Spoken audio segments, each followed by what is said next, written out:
you're looking for a fast-paced, beginner-friendly book about the life of a different kind of influencer, then you come to the right place. Watch on to find out my thoughts about The Influencer, Speed Must Have a Limit by Abhaidev.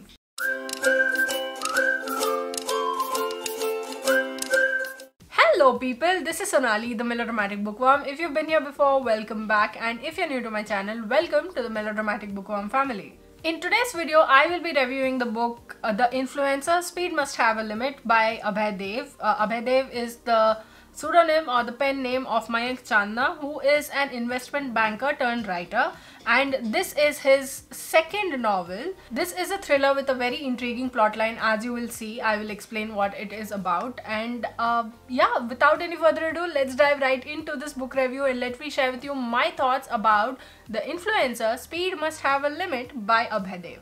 A quick reminder, if you'd like to buy this book based on my review, then please use my Amazon affiliate link in the description box below. It would be of immense help to me.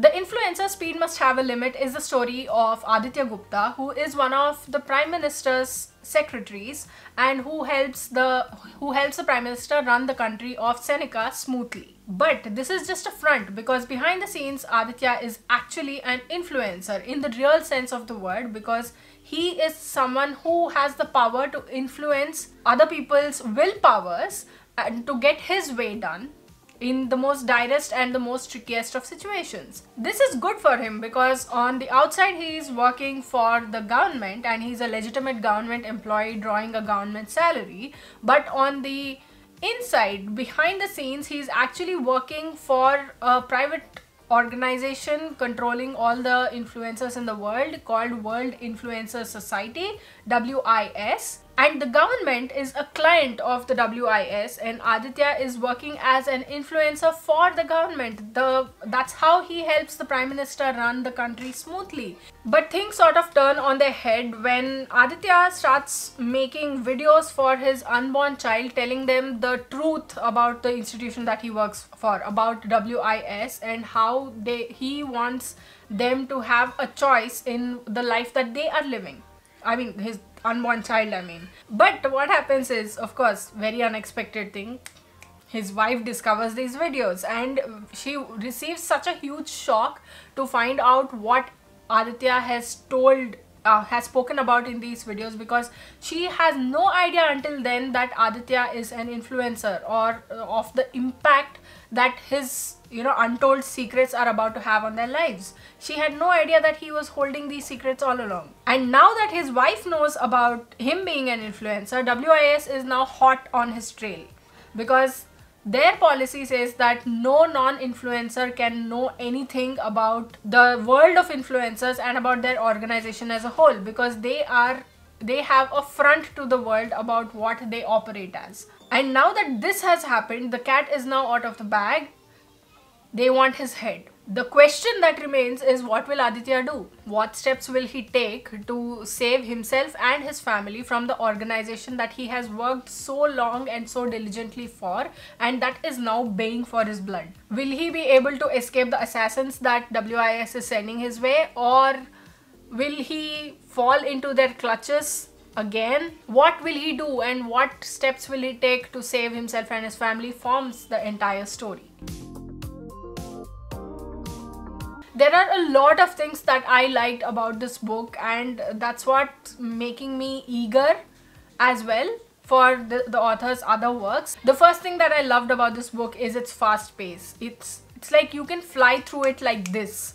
It's so fast paced, you just want to know what's going on. You have to just keep flipping the pages and you have to find out, and that is the mark of a good thriller. Second is that it's super intriguing plotline, because the whole concept of influencers is mostly based on social media these days. When you say influencer, what comes to mind is beauty influencer or travel influencer or food influencer or things like that. But the reasoning behind how the powers of these influencers work is a great plot point, and it's a great way that the author has executed it as well. There is one quote in the book that the author has put in that explains this whole concept very perfectly. It's just one paragraph which I will read out for you.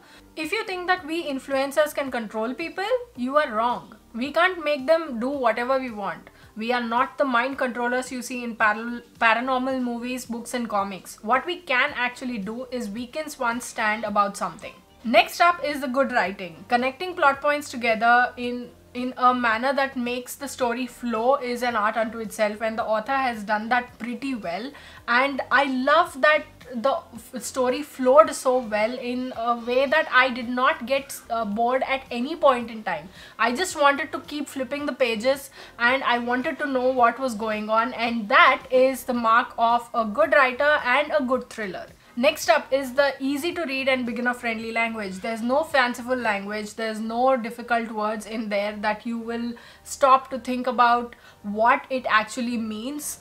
There's just simple, flowing, beautiful writing, and you can finish it. I think you can finish the whole book in like 3 or 4 hours at the max, because it's that easy to read, and combined with the fast pace and the good writing, it makes for a great read and all.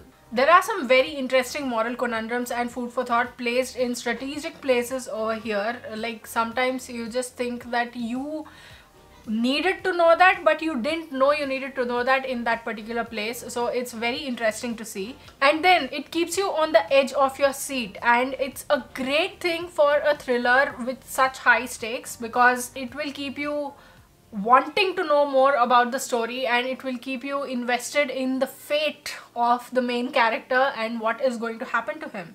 How is he going to survive, or is he going to survive? That sort of whole mystery, it pulls you in and keeps you there. And finally, that cliffhanger. Oh my god, that was such a great cliffhanger. I was not expecting that. I did not see that coming. Unexpected and thrilling, that's how a cliffhanger should be. And I really cannot wait to read the sequel, if there's one coming. And I just want to know what happened, because ending that book over there was like very clever. There were a few things that I did not like. First is that, like I mentioned before, there are some interesting moral conundrums, but then sometimes it becomes, it turns into too much of moralizing and too much of rambling going on over there. I mean, that level or that extent of moralizing, it sort of gets a bit much. It's not that I disagree with them, but I just feel like they're too overwhelming and too much at times. Second, the language doesn't fit in with the context sometimes. Like, it becomes unnecessarily flowery, and those words give it a sort of a more old world feel. Let me give you an example. She betook herself to the kitchen, and this is such a mundane task. Like, she went to the kitchen, but using that word over there is unnecessary and making it unnecessarily too Shakespeare-y for the setting in question. Third, there are sometimes too many details in the writing. See, every action and every sub-action need not be described. For example, if I'm getting up and going to make coffee, it's like she got up from here, she turned, she walked out of the room, and then she turned into the hall, and then she walked straight to the kitchen. All of that is not needed. She got up, went to the kitchen, made coffee. That much is enough. So all of these details, implied details, are not necessary. Fourth, the writing is a little inconsistent. Like, it gets better in some places. For example, where there are moral thoughts and these moral ramblings that I was talking about, the writing is really good in those places. But in other places, it's not up to the mark. It's mediocre at best, especially in the descriptions of the main characters' everyday life and all of that. And I feel like a little bit more editing could have made this a much better book and would have removed all these chinks. Fifth, the stakes are high. Yes, I totally get behind the concept of the book and the concept of the storyline and the concept of influencers and willpower and all of that. But the path to those stakes and the path to the resolution that happens, it seems a little contrived. It seems a little forced. despite the things that I didn't like, I feel like this is a book that has the potential to interest and intrigue you with its concept, and this sort of outshines its little flaws. It's a good fast-paced read, and with a plotline like that, I think it can go swoosh upwards just with a little bit of help. And I for one really liked it, and I'm sure that I'm going to pick up the sequel as well. I would definitely highly recommend that you pick this book up if you're looking for a fast-paced read, which I've already mentioned.